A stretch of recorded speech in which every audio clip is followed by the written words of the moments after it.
Woo! How about that? I know that's right. Give it up, but give it up again for that phenomenal pilot. Yes, yes, yes.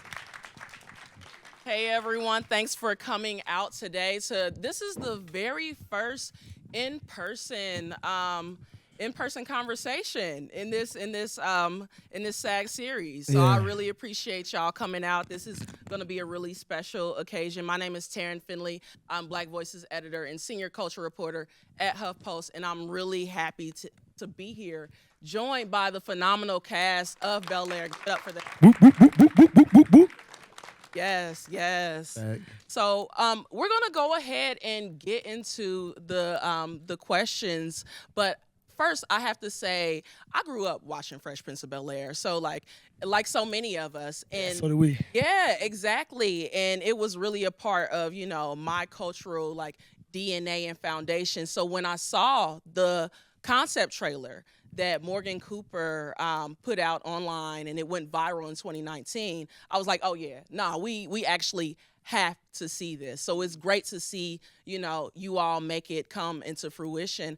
I'm wondering what your thoughts were if you saw it while it was going viral. I know a couple of you haven't, but I do want to know. I'm so confused about life. I don't even know if this is on. We don't need this.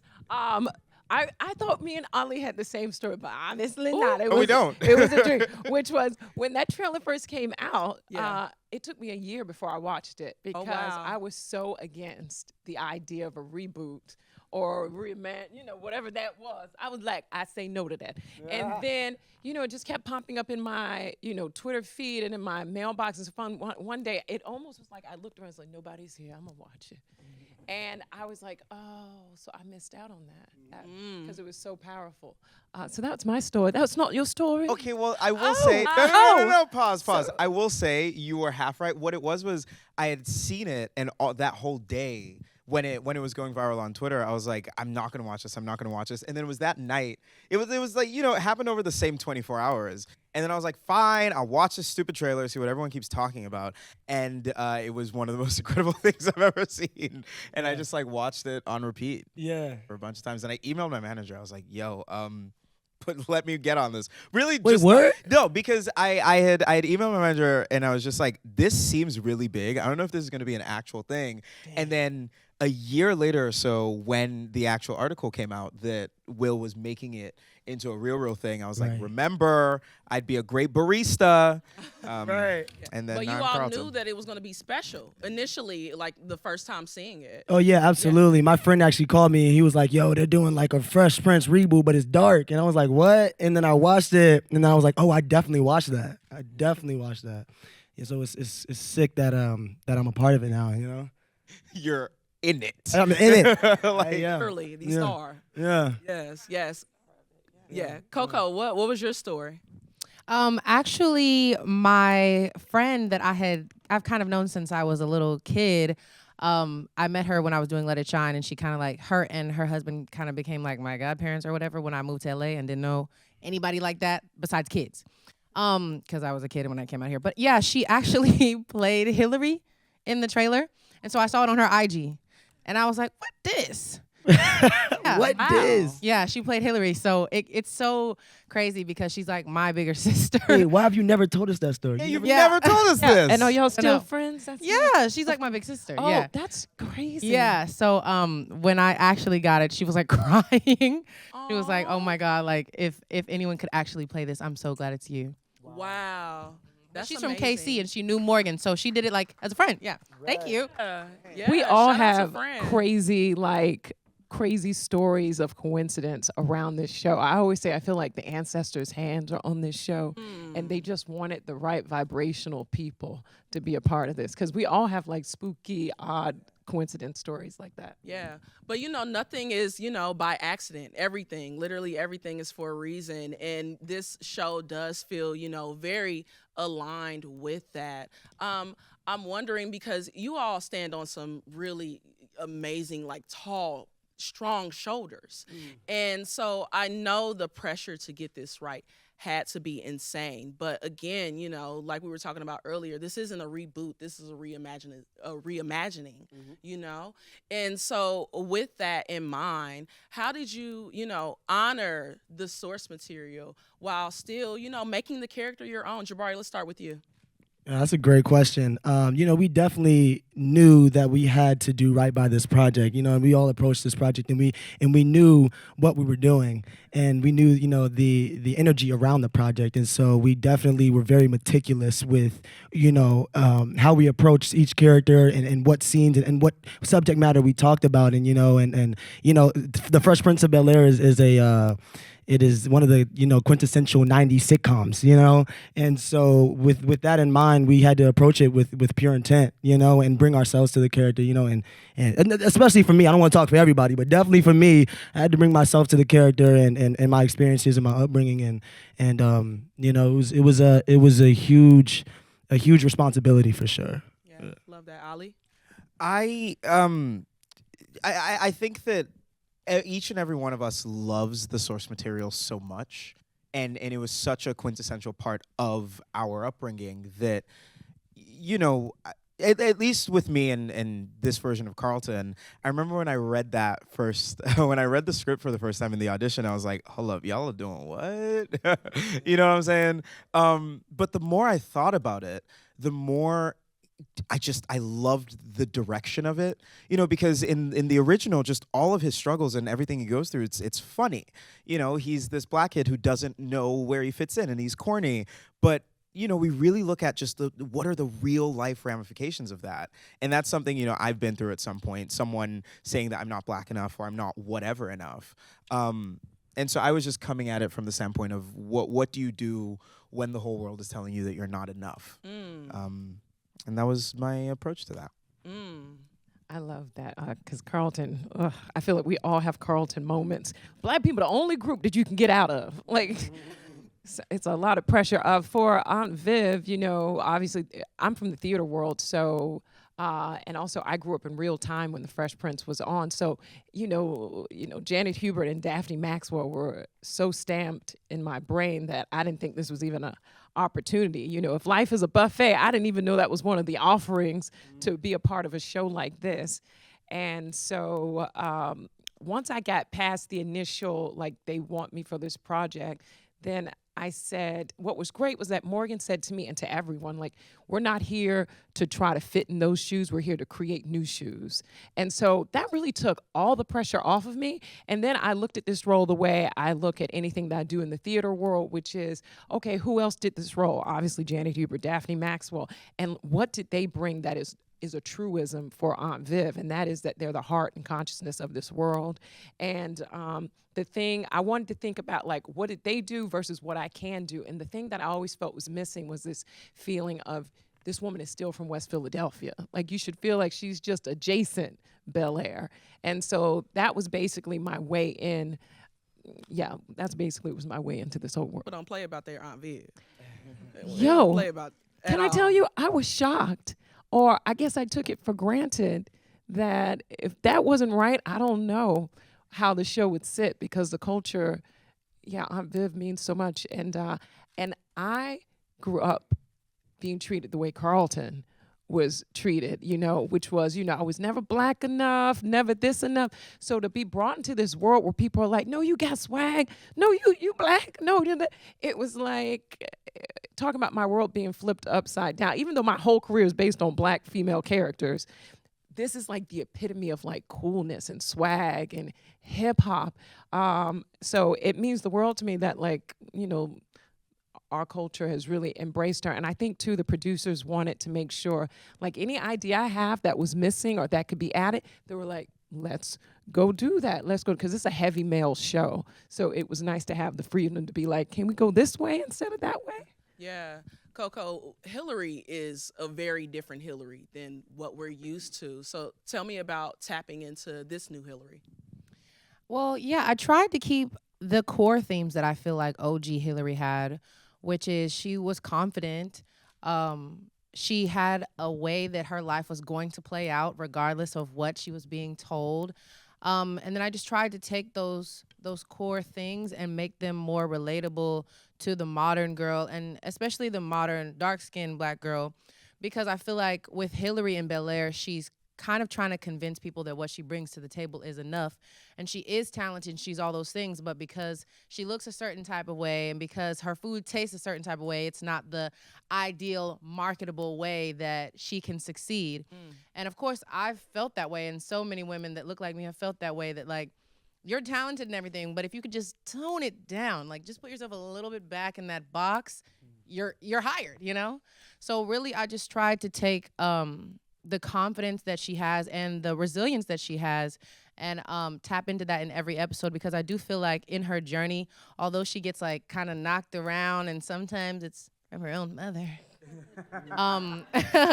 the real theme is persistence really does get you where you want to go, maybe just not in the timing that you want, but it eventually does. And I love that because I think, you know, your story is such a testament to that. And that's such a relatable thing, you know. And Hillary's story is so relatable because she is getting these rejections. She is getting, you know, this doubt from her family and, you know, folks telling her to water herself down. Can you talk about kind of how you tapped into your own story to channel that and really bring this 2022 Hillary to life in a way that, you know, has touched me, and I'm pretty sure so many other people who are watching? Yeah, my journey is really similar to Hillary's, and it was kind of like a full circle moment when I'm doing the scene where I'm interviewing for the job with Haute Cuisine, and then the white executives are like, okay, great, we want you to tone down how you dress, we want you to make your recipes a little less spicy, the way you talk, you're doing a lot, but like we love it, but just not exactly the way that you do what you do, don't be you. And so it was kind of full circle because I've been in so many auditions where I'm like, okay, what version of a Black girl is hireable to this group of white executives? Like, which one do you want? Do you want braids, or is that like too urban? Like, do you want a bob? Like, what do you want from me? Like, what version?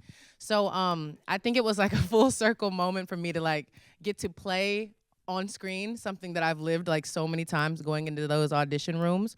And really, the theme that I know is in my journey is I've been here for a really long time. I've been striving for this opportunity for a really long time. And so I want people that watch my journey to feel the way that they feel when they watch Hillary's. Like, girl, come on, we're rooting for you.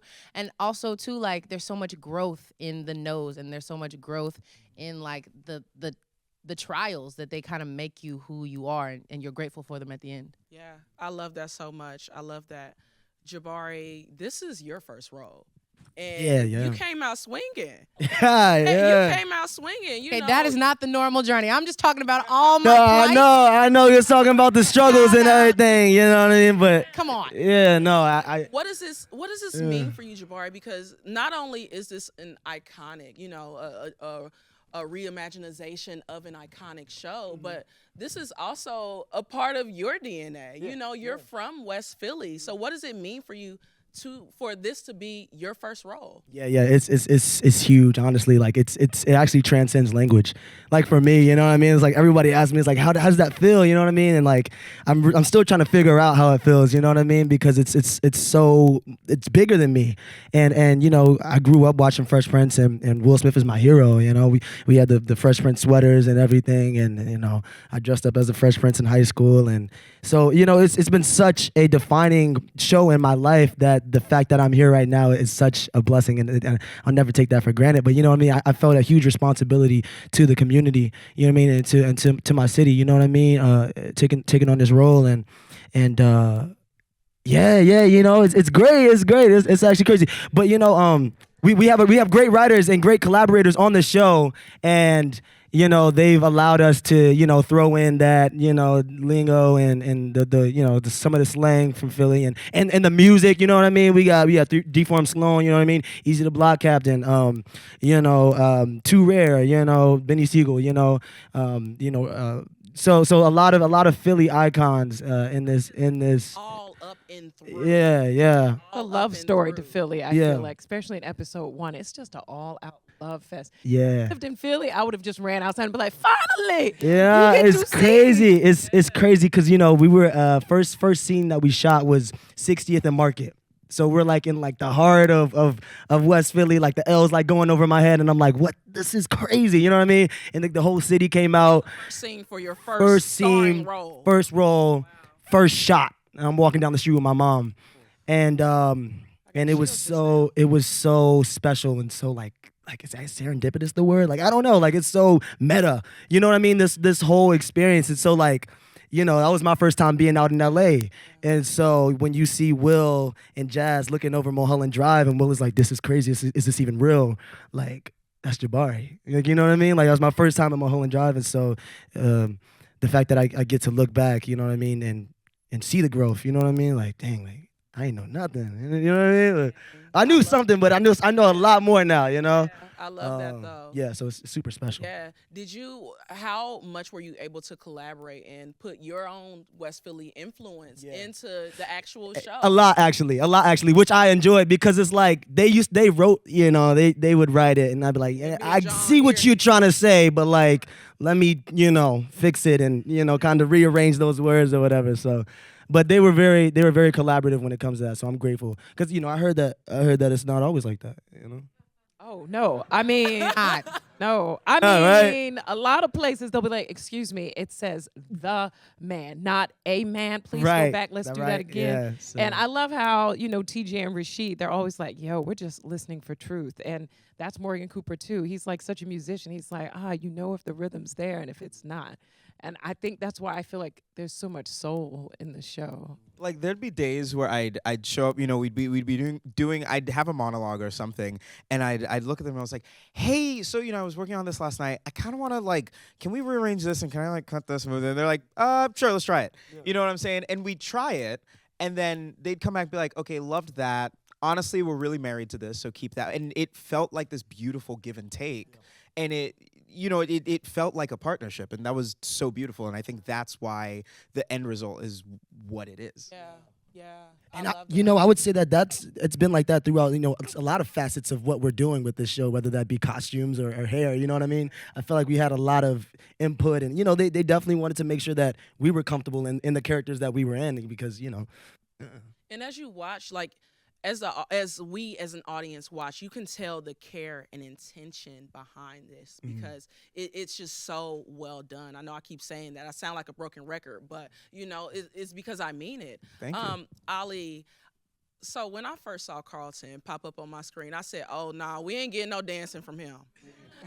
And I am just wondering because this is a big departure from, you know, the comedic relief that we got from Carlton in Fresh Prince of Bel-Air. So with this iteration of Carlton, well, first off, when you read the script, what were your thoughts? Yo, I legitimately was like, wait, is this gonna work? You know what I'm saying? Because yeah, like obviously I felt the same way of this. He loves Tom Jones. I don't think this guy knows who Tom Jones is. So I was definitely floored. But like I said, once I started thinking about it, once I just, you know, kept doing more character work and diving deeper into his psyche, I was like, yeah, it makes sense that Carlton of today would act and have these opinions, at least season one. You know, like he's gonna grow, he's gonna change, but that I was with it. Yeah. I'm wondering how did it challenge you to really tap into some of the more complex and, you know, really, really deep issues that we see Carlton face. You know, he's dealing with addiction. He's dealing with, you know, identity issues and so much that, you know, I don't think any of us really were prepared or expected. Yeah. You know, from this show. Well, you know, with a lot of stuff like that, it always, for me at least, it always, as an actor, it always starts from self. A lot of the mental health stuff is just kind of what, you know, I'm a first generation son of immigrants. I understand the pressure of wanting to be the manifestation of your parents' wildest dreams, and the wanting so bad to be the greatest of all time and having no idea how to achieve that. And you know, so that was kind of where I entered from, and then I took that, I heightened it, I went deeper and deeper, and I think I found something really beautiful and honest. And as far as the substance abuse, that, you know, I had many intimate conversations with people who are close to me that have dealt with that. But with stuff like that, it's always difficult because you want to bring truth to it and you want to be honest and real. And so I feel honored at the end of the day to be tasked with showing something like that, because the goal at the end of the day is so that someone can watch what we do and feel seen and feel recognized. And I think Carlton does that, and that's what I think is so beautiful about him as a character. Yeah, this is probably, we were talking backstage, but this is probably one of the most complex characters that I've seen in a while. And, as fleshed out as Carlton is, and as, edgy, and most people want to, label him as a villain, really, when I look at Carlton throughout this season, I'm like, wow, this is actually a very tender teenager, who is trying to figure it out, and, trying to figure out his own sense of belonging, in a different way than Will is. And that's why I keep saying, he's a kid. He's a kid that's had to change so much of himself to belong. And then all of a sudden, this kid comes out of nowhere and is himself and young man. succeeds. Young man comes out of nowhere. This young man comes out of nowhere and succeeds in a way that he's never been able to. And then he has to come to terms with his masculinity and his blackness and where he fits in his family, where he fits in his school. Yeah, I don't know. It's yes. Yeah, definitely. Cassie, you are a vet in the game. Like, I feel like we should be bowing down. Like, you came out the gate swinging too. Literally a Spike Lee joint opposite Denzel Washington. And, it's been so amazing to see you as Aunt Viv and really tap into this character in really this beautiful, fleshed out way. How has Bel-Air in the role of Aunt Viv challenged you differently than maybe other roles that you've had in the past? I mean, I feel like Aunt Viv and I are so similar and so different. Like, to know me is to be like, oh yeah, Cassie's Aunt Viv. And then to know me be like, but Cassie not Aunt Viv. Right? Because I'm like, the way Viv deals with stress isn't the way I deal. And actually, I feel like doing this, I feel like every role I've ever done it, changes me or makes me question who I've been this whole time. And, Viv is someone who seems to double down on truth when things get rough. And, me personally, I double down in truth by way of comedy, and then I circle back. I want to put some sugar in the medicine. Vivian don't want to give no sugar, okay? She just want to give, also, just like when I play a character in general, I look at what does it mean at the macro level and at the micro. And ultimately, I was really in love with this iteration of Aunt Viv because the original Aunt Vivs were such done people. They were the successful Black woman, done. Whereas this woman is still in her becoming stages. She got to a certain place in her life and her career, but she didn't get what I got, which was, that beginner's luck is what they call it. When the first thing you do is with Spike Lee or something. She didn't get that. Instead, she just kept struggling. And then she tapped out to be a mom, which is the greatest job you could ask for. And I'm a mother to a 3-year-old. But when you're a mother like that, a part of you has to go mute. And so I really felt the pain. And I like to think, and from what I hear, people can see that from the very first episode, that she's given Michelle Obama vibes. She's being a great actress herself in the first 3 or 4 episodes, because she's trying to fit into this paper doll world. And then slowly, because of her daughter and Will and all these outside factors, it starts to open her up a bit. And I just think in general, I just love the opportunity to show people how I don't know if there's a space where Black women, if anyone's ever really seen a real Black woman, like what does it mean to be a Black woman in America when she's so confined by white supremacy, capitalism, the white gaze of what is Europeanly beautiful, all these things. And like Michelle Obama would be the first thing she bring in to try to emulate. And I just felt what that means to be a Black woman, to be known so much, to be the most educated one, the most knowledgeable one in the room, and then still your husband is like, well, she used to be an artist. No. And if it was reversed, that woman would have said, baby, remember who you were. Don't forget. Let's make some breadcrumbs to get you back. No one does that for her. So I really wanted to show, for once, a Black woman who hopefully, in the marketing world, they say Black women are the signifier of strength. And so if something's strong, you don't care if you break it. And so I really wanted to show a Black woman who's like vulnerable and fragile. Like a Black woman can also be weak. We can also be confused. And so hopefully by the end of this, you see a woman being like, you know, I'm going to save myself.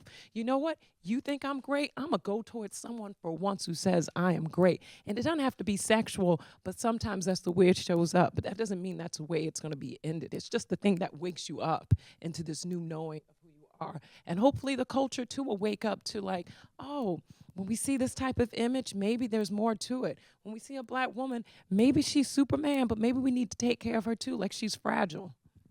And we have a winner of Poetry Slam. Oh. I'm crying in the club. I'm like, wow. And, That was it's it. so significant that you brought that out of Aunt Viv because, yeah, Coco. literally. That's good. Like Aunt Viv is in so many of our minds and hearts is this symbol of grace, of strength, of impenetrable will. And the fact that you were able to so beautifully bring out this vulnerability and see through this woman who is older than 40 and realizing her dreams and starting to put herself first again. Because it's never too late. Never too late. Never too late. This woman look great out here in these streets. She do. And she's, Are you just saying that you look good? I'm just saying. But when I was a little girl, I couldn't wait to get to 40. I'm 42 now. IMDb got me down as 43. It's not true, y'all. I was born in 79. But the thing is, my whole life, I used to be like, oh, I can't wait to get to 35. Oh, I can't wait to get to 40 because my perception was when I get older, people will listen to me and believe me. But what I've come to know, no, they don't. And so that's why Black women are one of the biggest segments in the country who are entrepreneurs. Why? Because they're tired of standing in line, waiting for the raise, waiting for acknowledgement, right? And so what I realize is like, that's the common thing of being a Black woman and a dark-skinned Black woman, because people don't want to acknowledge what lives here, and they don't even want to be curious and like ask questions. Do you have an idea? Would you like to bring something to the table? So I kept thinking at 40, that's what would happen. So I love that I get to like explore these things that I've always thought about Black women and what I have felt and what I've seen. You know what I always say to people? When you come to a room like this, like go up to a Black woman and just get curious and be like, so who are you? You will probably be so impressed. And you'll be like, why is she not holding a microphone? I feel like Black women are like Clark Kent out here, but they're Superman. But very few people want to give them the cape. So they have to be graceful while they're in hiding and someone pulls them forward. So I'm really just thankful to Morgan Cooper giving me this opportunity. That was the 3-point field goal. The first one was the touchdown, and that was the... I'm just like... No, 2-point, right? I Like, meant wow. 2-point. Dang. Can we Everybody's take a so moment? sweet. Dang it. Can we take a moment to sit in that? Because like even, I just in witnessing you all's relationship in the natural chemistry that you all have, y'all really built a familial bond.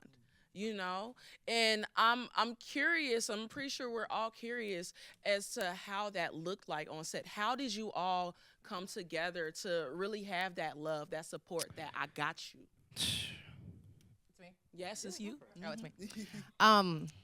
Honestly, I was the most standoffish. But that's because I don't think so. I think you're just shy. I don't describe myself as shy. Yeah, all right, if you I was say just, 'cause so. I'm just She's like, contemplating her you know what it place. is? I'm really about like, what are we doing here? And y'all know that about me. So on the first day, everyone was like, happy to be here. I was like, what are we doing? What are we doing? Da da da da. Who do I need to impress? Because that's my mindset. It's always like, this is the last opportunity you're gonna get. Make it. You know what I'm saying? So it's like I can't be present until I know I'm safe. We need that grounding though. Girl, this industry. Yeah, we don't do let need that You grounding. know what I'm saying? We do need Someone that grounding. hurt her that she feels like she can't take up Therapy, time. not therapy here. Nah, Very much Hey, giving hey. therapy. Very much. No, but like as I started to open up and get comfortable, I started to see the common themes that we all have, and we are really all so similar. We all are so passionate about our crafts. Everyone's multi-talented. Like everyone can sing or play some sort of instruments, dance, like fashion. Like it's crazy. Everyone here is like so deserving. Like they just put their hearts and souls into every moment and every opportunity. So I feel like we had so many common themes that just like drove us together, on top of being on set for like 15 hours every day. yeah. That's yeah. gonna do something. Make you friends or enemies. Yeah, right. That's my take on A it. lot of singing, a lot of singing, a lot of singing, a lot of just Y'all were up there freestyling. jugging for a second up there. Yeah. Again, not just, A little- you know, my favorite story is like the first day I was on set was the day y'all were shooting the scene where you have the first kiss with Lisa and scene. The party and scene, the party scene. and pilot. And I always love telling the story of like I walk in on set and I'm just there to see the producers, and all of a sudden I hear Aunt Viv, and it's Jabari, and he runs over and he like hugs me from the side, and it's like, and then I was surrounded by the rest of the cast that was there that day, and I just remember everybody was so kind, but I also feel like it's because, it's a very positive trauma. I mean, Olly said this to me one day. He's like, if you think about like, it's very traumatic what happened to us. Like the biggest show of like in some of our minds, we get to step in. So I feel like also we're like in this fraternity sorority of sorts. We've like And trauma bonded positively. we've yeah. trauma bonded, but also I keep telling people like, yo, if this was an experience for everyone to be a part of, just a day on this set, you'd be baptized in being happy that you're black. Like it's just a celebration. Like we all truly are each other's fans. Like I was there's gonna no- say, I literally, right? I think what it is that we're all such big fans of each other. Totally. You know what I'm saying? Like, from the table read. Even, literally, we're all okay? such. But you're like I'm sitting there at the monitor, like watching y'all do a scene. I'm like, yes, yeah. Oh, that was great. That was. Oh, what you know what I'm saying? Like, I think we're all you show up to set, and I'm like, yo, Jabari, like, where'd you get those pants? I think like we're all so fans of each other that off screen, we just have this deep love that on screen it makes the job so much easier. You know what I'm saying? Like when I have to yell at his face or when I have to cry in his arms, it's so easy when I know that the minute this take is over, like we're gonna pause, he's gonna look down and be like, yo, you good? You killed it. You know what I'm saying? Like it makes the job safer. And it's lovely. No, like, for sure. Thank you all for that, for real. No, Like, y'all- absolutely, man. Welcome. I'll tell you a story. I'll tell you a story. First time I got to LA, Olly actually drove me around to different neighborhoods and, showed me around and I had no clue where I was going to live. But, he was just gracious enough to just take me around day out. And moments like that where you can just like bond outside of the work, it makes the work so much easier. You know what I mean? I mean, it's not easy stuff that we're doing, but it definitely makes it safer. And it makes us more open and more vulnerable to be ready and available for your scene partner, And it's crazy because from the moment you sat in my car, we did not stop talking for like 12 hours. Yeah. You know what I'm saying? It wasn't even like we had just met and we just, you know what I'm saying? Yeah. So it was really special. It was Oh great. my God. I love that you brought up the word safe because, in a show like this to tackle so many really crucial and hard and triggering topics, y'all all are, really telling these stories of racial injustice, of misogynoir, of mental health in a way that is, of course, on screen to all of us, but also y'all are like excelling at it and doing it exceptionally. What was it like and what does it mean to you to really kind of carry that torch of showing, all of these facets of blackness and the struggles and the joys and all of that comes with our livelihoods? Jabari, let's start with you. That's a really good question. Nah, yeah, I mean, I had it. We really just had to tell the truth, and it's a reflection of our world, and so we knew with tackling different issues that,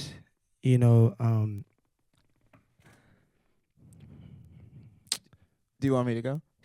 come back to me. This is such a random story. When I was a high school senior. I was a high school senior. I came to New York for the first time, and I went to a Broadway show, Lion King. It was my first Broadway show. And there's this part in the beginning. I know, right? Same. There's this part in the really? Wait, for real? Yeah. Was Lion King your first Broadway show? He was in Lion King. It was Okay, probably word. Wiz. Word. But I I was sitting there watching in the beginning of Lion King. The actress who plays Baby Nala, she comes in from the audience, and she's wearing an elephant costume, and she's just the most adorable thing in this elephant costume. And she makes eye contact with this other kid that's like around her age, and just he got so happy, and he started beaming. You know what I'm saying? And I actually started crying. Like the top of Lion King, I'm bawling. My girlfriend was sitting next to me at the time, and she was like, it was very embarrassing. But there's something about watching that kid feel recognized and feel like he could do that. And he could, you know, he felt like he could be anything in the world, right? And I think that when we tackle these topics, where I'm always coming from is like, how honored are we to tell these incredible, incredible stories that someone sitting there at home one day can watch and just be like, yo, like I went through that. You know what I'm like? And I think that love and that obsession with truth is kind of what, I don't know, it's kind of like the Band-Aid on my heart as I do it. I don't know if that metaphor made sense, but yeah. The thing that always comes to me is how you guys, I feel like everyone's looking at me like, what's she gonna say? I know, so good, so good. Dunk it. Impress us. All I have to say on this subject is two things, okay? One is, you know, I was thinking about this last night about how every generation feels like they might be the exceptional generation, and then as time goes by, you realize you're just a thread in the tapestry that was already laid out before you. So, you know, Sidney Poitier, everyone would have thought like, oh, Sidney Poitier, like, oh, now he's different. But now we look back and we're like, makes sense there was Sidney Poitier during that time. Makes sense he was the first. Makes sense that he lived in that time. And so I say all that to say, like, we're playing these aspirational characters, but the system hasn't changed.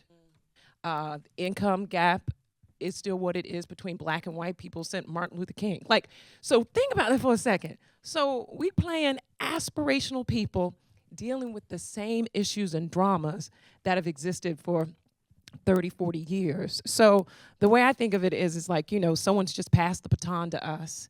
And the thing that we're trying to add to this pot is, you know, I really think more than us showing like, you know, policing and the gutter of what it is to be black in America, we're trying to show like what it means to be a family of color at this time. And like these type of people exist. Like there are black people who love each other. There are black men who hug other black men. And it's like, this is us with some swag. And I know the first episode has that, you know, the moment on the basketball court, you know, you need the darkness for him to come into the light. That's what every story has to have.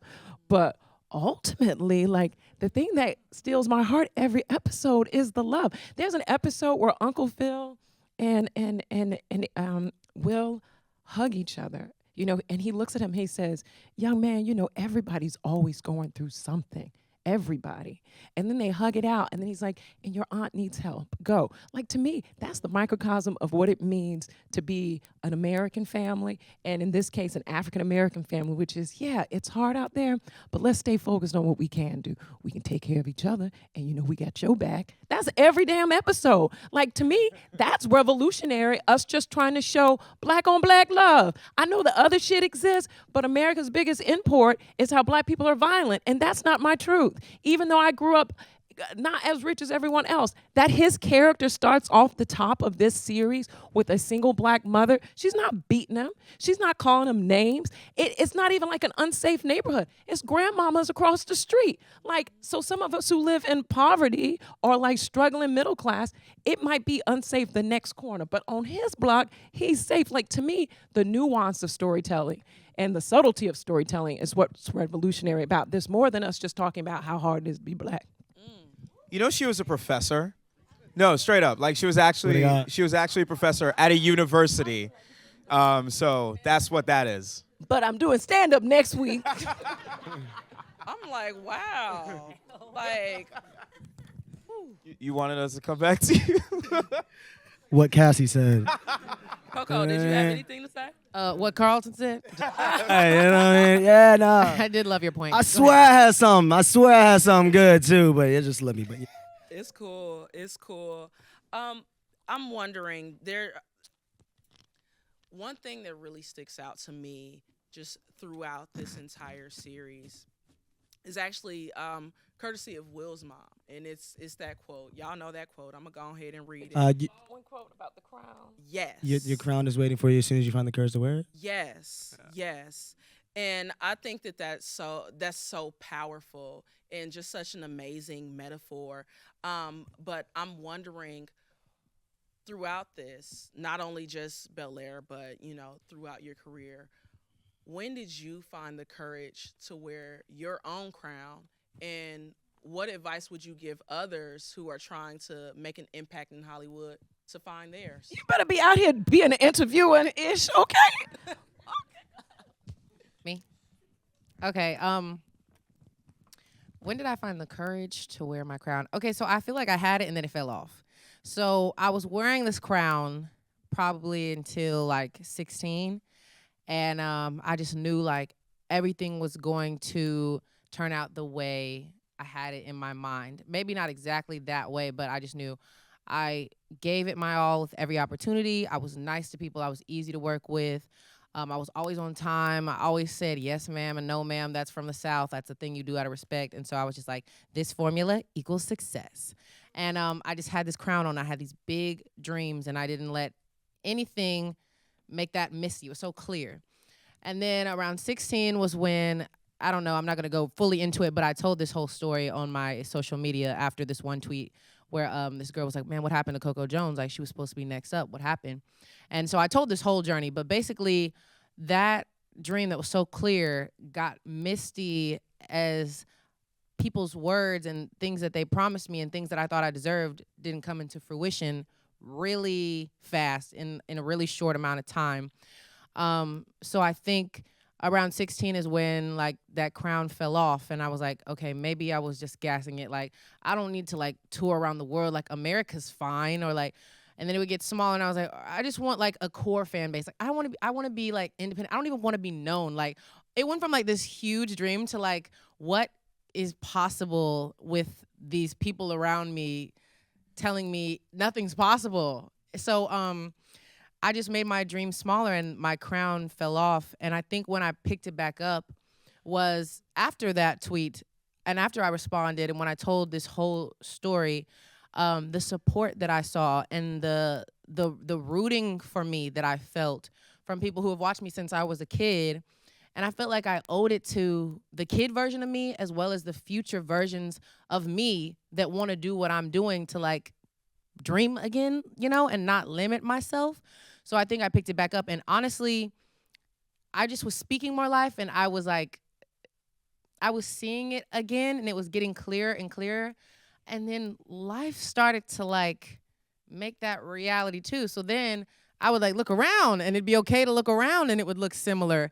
And then like I would get a team. I got a team around me, and all of this really came from a choice to be like, okay, regardless of what people are telling me, like, I do deserve these things. I've been here for a long time. I've been pressing towards this goal for a long time. And me putting the crown back on, I guess, was me speaking life into myself and telling the truth and not being afraid of my truth, that I do want these things and that I will believe for them. Because you can say you're believing for something, but unless your actions really match that, you're kind of like faking yourself out. And I would be like, oh yeah, like things, da-da-da-da-da, but I wouldn't move. I would be like stagnant in fear. And I would be like, yeah, I'm going to do movies and stuff, but I wouldn't really try in my auditions because I was like, they don't want no dark-skinned girl for this role. You know what I'm saying? So I really had to change my actions. And that's what I feel like was putting my crown back on. And then slowly, but surely, life did turn around, and now I'm here, and I have this journey. Church today. I think I saw we only have 5 minutes, so I'll be like mad quick.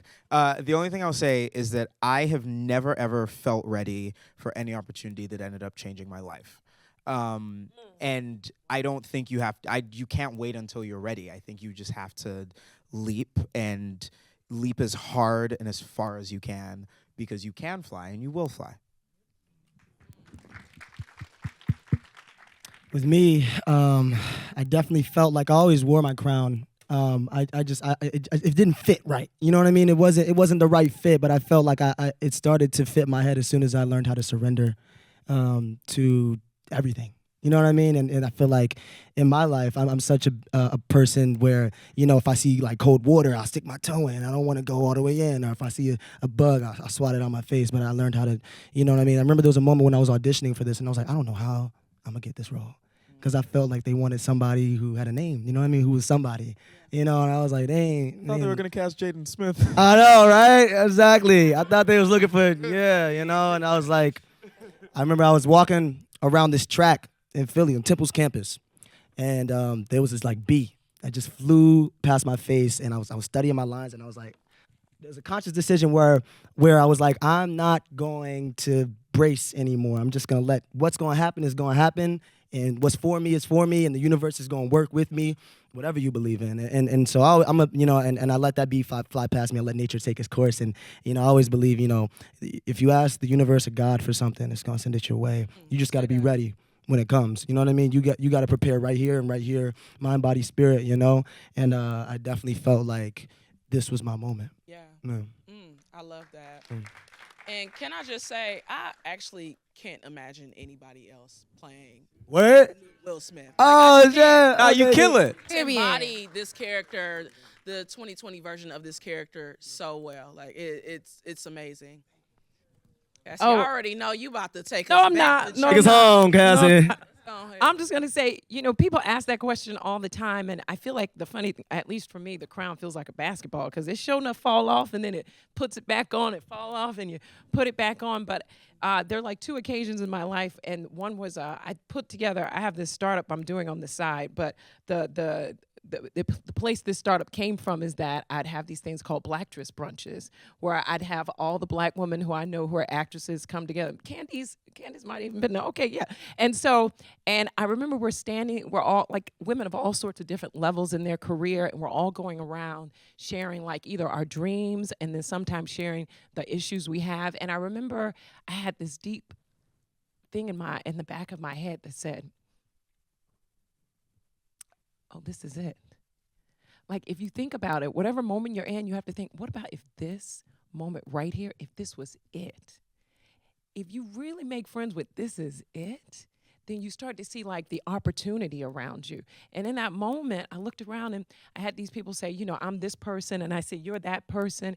And I was like, oh, my dream was to be an actress. I'm an actress. This is it. And part of this is it is, part of it is like sometimes you struggle.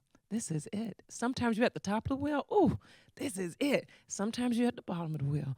This is it. Like, that is literally what is the cycle of being an artist. No matter what you look like, no matter what age, no matter how big your waist is. And so that was the moment because I was looking at these women who are more successful than me. And I'm like, but you got it. Oh, you don't feel it? Oh, I get it. The game is to make us think we never got it. This is it. 2-point conversion. Are you okay? That's what that was. Yeah. I'm just like, You gave her these questions before, right? Like, you've been working on this for a few weeks, right? Because that's crazy. I'm just blown away because, you know, like, I think we all needed to hear that. We, especially like as a black woman who, you know, has felt that, like, I feel that. Yeah. Can you Thank pray you for over me that. after this? I feel like you and the Holy Spirit are right on here. Literally, like, Right can on we, here. Can we get some holy water? Well, it's true though, right? We pray for the thing, and then God's like, I gave you the thing. That's part of the thing. Okay. Oh, I want to be a mother, and then you can't sleep at night because you're up all night with the baby. But this is it. Like, that is a part of it. Oh, I can't wait for Christmas. Damn, I got to buy all the presents. This is it. That's a part of it, you know? And then when you look at it like that, you think, oh, okay, I get it. I get to go to work at 4 a.m., y'all. This is it. I love that. I love that. Thank you all so Thank so you. much. Thank you guys For so having much. us. Olly, Jabari. Y'all make sure y'all tune in to Bel-Air. New episode just came out today, Yes. episode 8. So make sure y'all catch that. And yeah, on Peacock. Yeah. Thanks for having us. Thank y'all.